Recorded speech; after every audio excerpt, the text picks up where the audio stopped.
আসসালামু আলাইকুম দর্শক। এখন তো অনেকেই বলেন যে বাংলাদেশে এখন থেকে যা ঘটবে, বাংলাদেশের রাজনীতি থেকে শুরু করে যা কিছু সব বাংলাদেশের মানুষই নির্ধারণ করবে। একেবারে বাজে কথা আমি সবসময় বলি। এবং বাংলাদেশের রাজনীতি, বাংলাদেশের সব ধরনের সিদ্ধান্ত আরো বরং এই সময় এসে বিদেশি শক্তিগুলোর উপরেই নির্ভর করছে বেশি। এবং সেই কথার সূত্র ধরে যদি আমরা বলি, তাহলে যুক্তরাষ্ট্র কি চাইছে? যুক্তরাষ্ট্র নির্বাচন নিয়ে নতুন খেলা শুরু করেছে, এটি স্পষ্ট। আপনাদের নিশ্চয় মনে পড়ে 2024-এর 7 জানুয়ারি নির্বাচনের আগে, কথিত নির্বাচনের আগে 2023-এর পুরোটা সময় শ্বাসরুদ্ধকর অবস্থায় ছিল সবাই, এবং প্রত্যেকেরই দৃষ্টি ছিল, দেশের কোটি কোটি মানুষের কোটি কোটি চোখ তাকিয়ে থাকতো বাংলাদেশে নিযুক্ত তৎকালীন মার্কিন রাষ্ট্রদূত পিটার ডি হাসের দিকে, তাকিয়ে থাকতো মার্কিন পররাষ্ট্র মন্ত্রণালয়ের মুখপাত্র ম্যাথিউ মিলারের দিকে, তাকিয়ে থাকতো জাতিসংঘের মুখপাত্রের দিকে। সেই তারা এখন কোথায়? তারা এখন কি বলছে? আপনাদের নিশ্চয় মনে পড়ে 2023-এর মেতে ভিসা নিষেধাজ্ঞা আরোপ করা হলো বাংলাদেশের গণতান্ত্রিক নির্বাচনী প্রক্রিয়াকে ক্ষতিগ্রস্ত করার চেষ্টা যারা করবে, অথবা অবাধ সুষ্ঠু নির্বাচনের পথে যারা বাধা হয়ে দাঁড়াবে তাদের উপরে। আমরা দেখলাম যে শেষ পর্যায়ে এসে ডোনাল্ড লুর চিঠি নিয়ে দৌড়ঝাঁপ পিটার ডি হাসের। এরকম আরো আরো অনেক কিছু নিশ্চয়ই আমরা দেখেছি। এবং যুক্তরাষ্ট্র তখন বাংলাদেশের নির্বাচনের স্বার্থে, গণতন্ত্রের স্বার্থে যা কিছু বলছিল, আমরা যে সত্য কথা, আমরা নিজেরাও অনেকেই তাকে সমর্থন করছিলাম। কিন্তু বরাবরই আমি তখনও বলেছি, এখনো বলছি, বাংলাদেশের বন্ধু বলে কেউ নেই, না যুক্তরাষ্ট্র, না চীন, না ভারত। প্রত্যেকের সাথে কাজ করবে, এটাই পররাষ্ট্র নীতি। কিন্তু বাংলাদেশের বন্ধু বলে কেউ নেই, এটাই চরম বাস্তবতা। এবং যুক্তরাষ্ট্র যে তার স্বার্থের বাইরে কিছু করে না, তা আবারও এসে প্রমাণ হচ্ছে এই মুহূর্তে। বিষয়টা হচ্ছে যে কদিন আগে জাতিসংঘের মহাসচিব অ্যান্টনি গুতেরেস তিনি রহস্যজনকভাবে বাংলাদেশে এলেন। কেন এলেন? অনেক কাছে পরিষ্কার হয়েছে, তিনি সংস্কারের বয়ান দিতে এলেন। আর কোথায় গেলেন? রোহিঙ্গা শিবিরে গেলেন, বাংলাদেশে আশ্রিত রোহিঙ্গাদের দেখতে। মিলিয়ে দেখা দরকার। জাতিসংঘের মহাসচিব এসে সংস্কারের বয়ান দিয়ে গেলেন।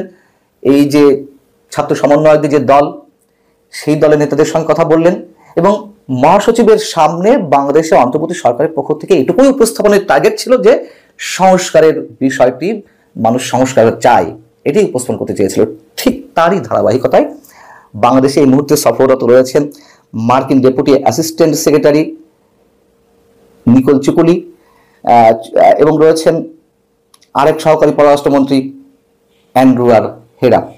সাথে কে রয়েছেন আপনারা নিশ্চয় জানেন, মিয়ানমারে নিযুক্ত মার্কিন রাষ্ট্রদূত। সবই পরিকল্পনা অংশ। যুক্তরাষ্ট্র নির্বাচন চাইছে না, স্পষ্ট করে বললে যদি বলতে হয়, তাহলে শব্দগুলো এভাবে উচ্চারণ করতে হয়।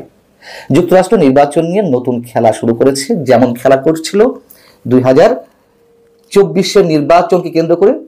আমরা সমর্থন করেছিলাম, আবারও বলছি, যে বাংলাদেশে একটা গণতান্ত্রিক নির্বাচন প্রয়োজন ছিল, এবং ঠিক যে কারণে যুক্তরাষ্ট্রকে আমরা সমর্থন করেছিলাম, এখন যুক্তরাষ্ট্রের বিরোধিতা আমরা এখন করছি।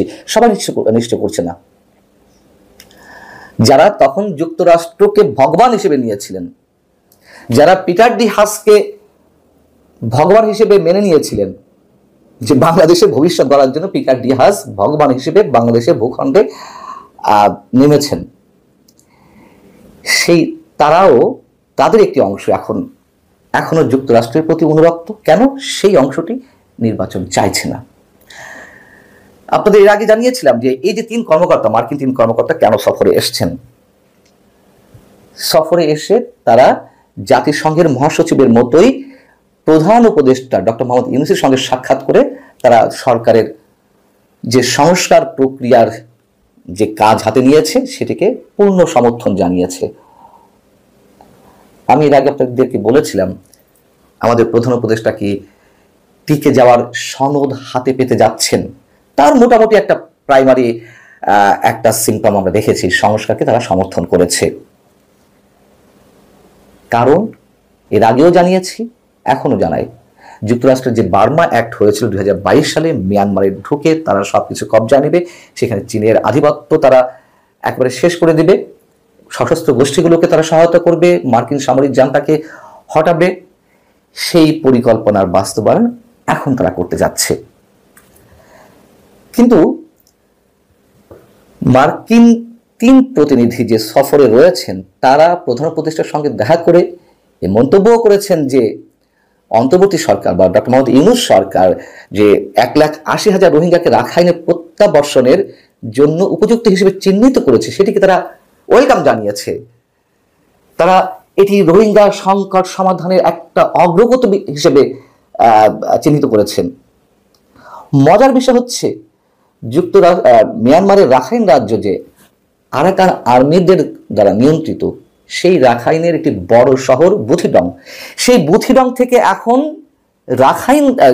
আরাকান আর্মিদের মাধ্যমে আরাকান আর্মিদের দ্বারা নির্যাতিত হয়ে অনেক রোহিঙ্গা আবারও বাংলাদেশে প্রবেশে অপেক্ষা রয়েছে বা কেউ কেউ ঢুকেছেন, এটা তো আমরা সবাই জানি।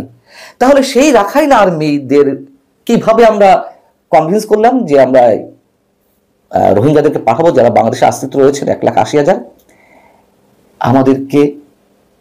আমাদের সামনে যা কিছু তুলে ধরা হচ্ছে অন্তর্বর্তী সরকারের পক্ষ থেকে, স্পষ্ট করে বলি, স্পষ্ট ভাষায় বলতে চাই, এগুলো ঘুম পাড়া নিয়ে গান। আমাদেরকে ছেলের হাতের মোয়া দেখিয়ে ভোলানোর চেষ্টা করা হচ্ছে। এবং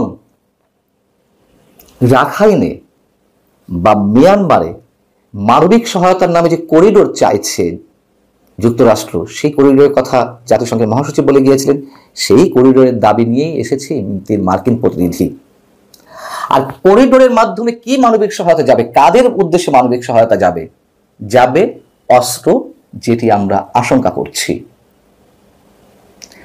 শেষ করি একটা কথা দিয়ে, শেখ হাসিনার পতনটা ঘটার অন্যতম কারণ, অনেকগুলো কারণ তো রয়েছে, তার অন্যতম একটি কারণ শেখ হাসিনা 2 নৌকায় পা দিয়েছিলেন, একদিকে ভারত একদিকে চীন। তার মধ্যে এ নিয়ে একটা দম্ভ কাজ করেছিল যে তিনি সবাইকে ম্যানেজ করে রাখতে পারেন। তিনি আমেরিকাকে বুড়ো আঙুল দেখিয়ে 2 নৌকায় পা দিয়েছিলেন। ঠিক একই অবস্থা সম্ভবত আমাদের প্রধান উপদেষ্টা ডক্টর মোহাম্মদ ইউনূসের ক্ষেত্রেও। তিনি আমেরিকাকেও হাতে রাখতে চাইছেন, চীনকেও হাতে রাখতে চাইছেন, এদিকে বুড়ো আঙুল দেখানো হচ্ছে ভারতকে। পারবেন শেষ পর্যন্ত টিকে থাকতে? এবং তারপরে একেবারে শেষ মুহূর্তে একটি কথা যদি বলি, যে